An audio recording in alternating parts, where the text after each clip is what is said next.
Halo Sobat Dipa, kami beberapa kali melakukan asesmen ke perusahaan, menemukan kasus di mana beberapa orang di posisi operator tuh tidak mau naik jabatan ke middle management.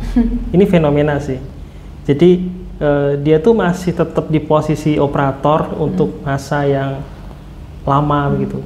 Dari manajemen itu sudah menawarkan posisi untuk naik jabatan, tapi dia nggak mau itu. Nah, pada podcast kali ini kita akan membahas fenomena kenapa sih orang tidak mau naik jabatan. Waktu Dipa minta saya untuk melakukan asesmen di Purwakarta, di sebuah perusahaan lah gitu ya.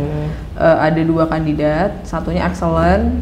Ya, saya seneng dengan orang excellent, diajak ngobrol tuh enak, dia tahu apa yang memang ingin dilakukan di posisinya, apa yang perlu dikembangkan dari perusahaan yang tempat dia bernaung gitu ya. Dia siap untuk kemudian melakukan pembelajaran atau memberikan inovasi-inovasi, ide-ide gitu ya untuk berjalan atau bahkan berlari sesuai dengan perusahaan tujuan organisasinya gitu ya. Tapi satunya ini memang unik sih ya. Memang dari segi stylenya agak beda nih sama kandidat yang sebelumnya gitu, dari stylenya aja, karena memang stylenya cukup nyentrik. Ketika dilakukan wawancara, sedihnya dia bilang mengikut sertakan diri dalam proses assessment ini sebagai bentuk coba-coba, karena beberapa kali dari atasan sudah pernah menawarkan, tapi beliau mengklaim bahwa dia menolak gitu ya proses kenaikan itu, tawaran itu, tapi kali ini dia mau. Hanya saja sedihnya saya mendengar kata coba-coba.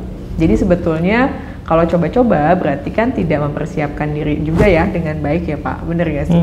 Gitu. Memang orang ini punya total quality orientation dalam bekerja itu bagus Pak.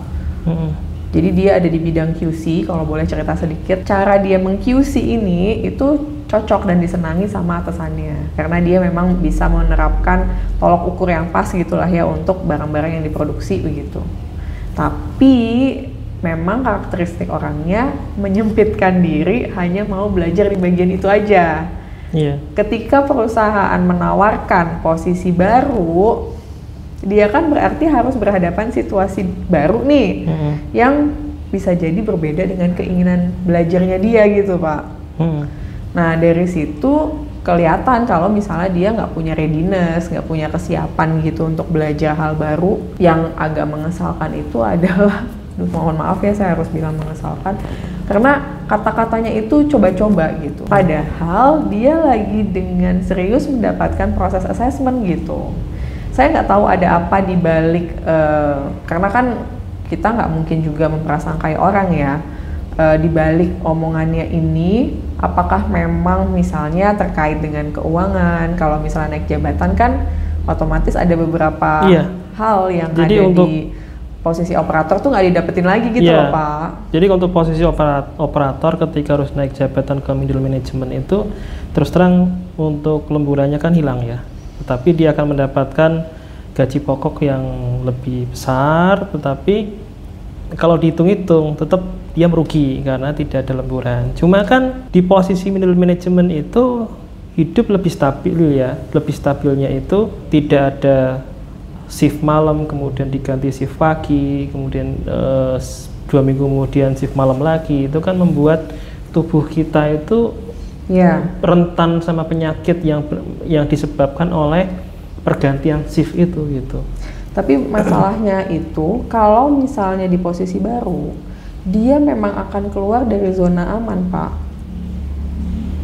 dan harus menghadapi situasi baru yang tidak dia kenali, yang kemudian menuntut dia untuk belajar.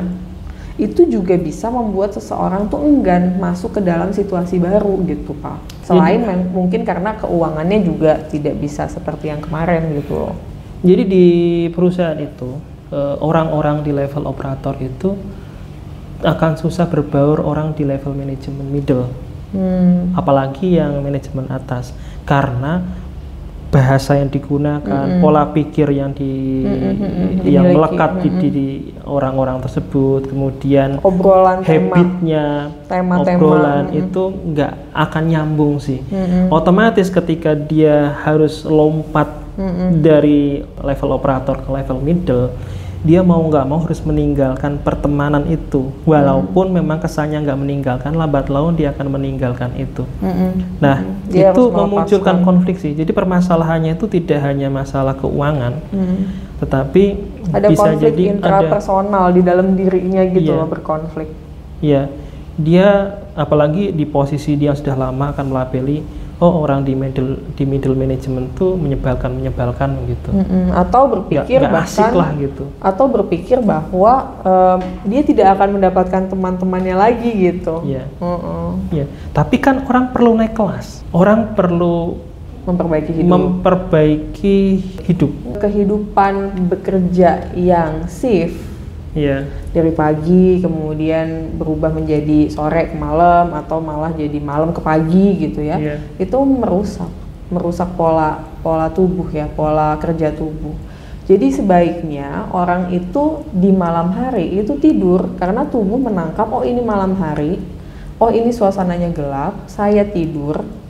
Organ-organ yang memang seharusnya ikut beristirahat, otak beristirahat, lalu ada organ lain yang memang harus bekerja untuk mengeluarkan racun kayak hati dan pankreas, itu kerjanya di malam.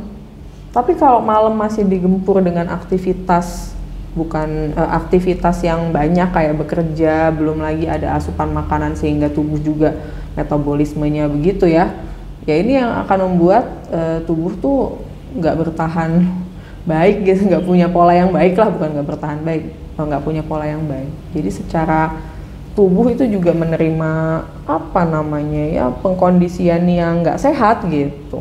Terkadang juga itu berkaitan dengan faktor politik sih, karena di perusahaan itu terkadang antar layer itu ada politik-politik yang saling mengganggu gitu loh.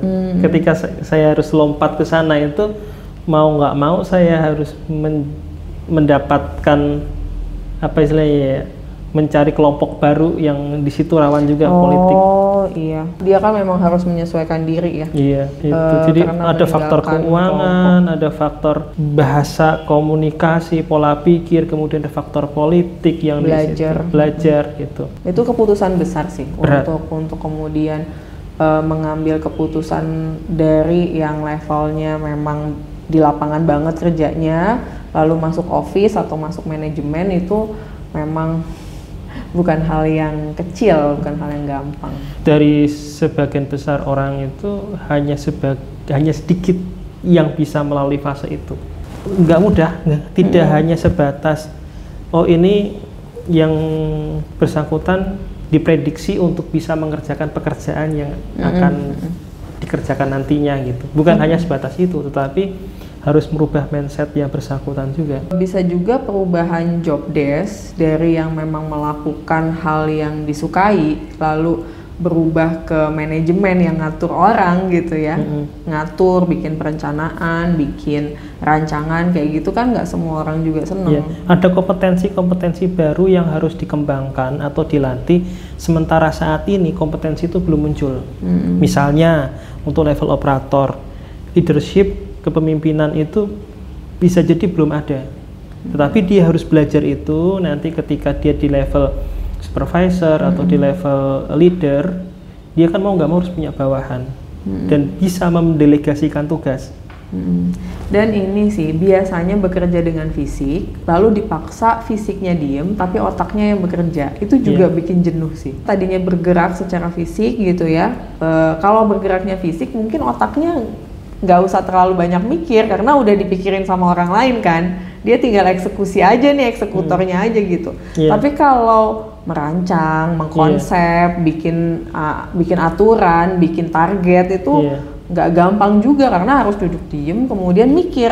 Kalau untuk level operator kan kadang kalau ada troubleshoot, ada permasalahan barang NG gitu kan, ya tinggal ngerjain aja. Tapi kalau sudah dia naik level itu kan dia harus tanggung jawab, jangan sampai mesin yang saya pegang ini ada NG atau troubleshoot kan. Nah itu yang permasalahannya.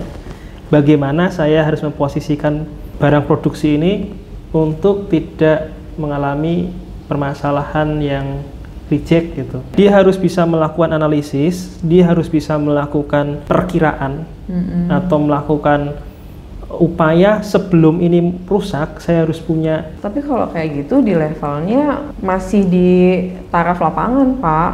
Yang mereka tidak sukai adalah masuk ke manajemen, lalu bikin perencanaan misalnya dalam 1 tahun ke depan. Gitu, terus rencana berkelanjutan.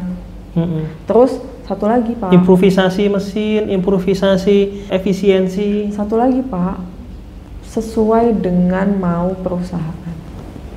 Kadang-kadang di level operator itu mainnya kan sama ini, Pak, serikat yang mengkritik para pimpinan, kemudian juga tujuan perusahaan, budaya perusahaan. Kadang-kadang kan mereka berposisi sebagai yang mengkritik, Pak. Nah, ketika harus masuk ke manajemen, mereka tuh harus berdiri di orang yang sebelumnya mereka kritik gitu. Makanya tadi pertimbangannya diantaranya itu ada faktor politik itu tadi. Dia harus merelakan pertemanan yang melibatkan serikat misalnya untuk masuk kepada manajemen yang di situ ada ngurusin karyawan gitu, atau mengurusi internal. Makanya memang yang paling utama itu karakteristiknya adalah berani menerima situasi baru, siap untuk beradaptasi gitu.